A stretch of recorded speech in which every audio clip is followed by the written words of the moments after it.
Hi guys, welcome to Richard Cabile YouTube channel, and to this video, I will teach you how to enable or disable mute all sounds shortcut on Samsung Galaxy A02. And okay guys, but before we start, kindly subscribe to my YouTube channel by pressing the subscribe button and the bell to notify you if I have new videos. Okay guys, let's start. So okay guys, all you have to do is go to setting in your Samsung Galaxy A02.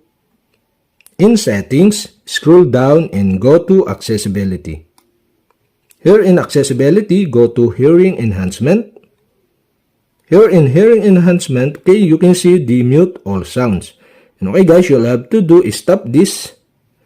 And okay guys, to enable the mute all sound shortcut, you'll have to do is switch on the switch button on the right side. And the pop-up below are show, okay, to start or stop this function, tap the human icon at the bottom of your screen. Okay, here the human icon on the lower right side on your screen. And okay, after that, tap the got it button.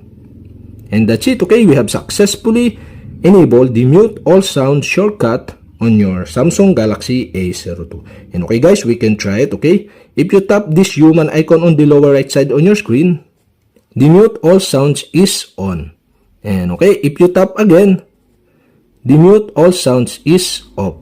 And okay guys, that's it. We have successfully enabled. And to disable again, you'll have to do is switch off the switch button on the right side of this mute all sound shortcut.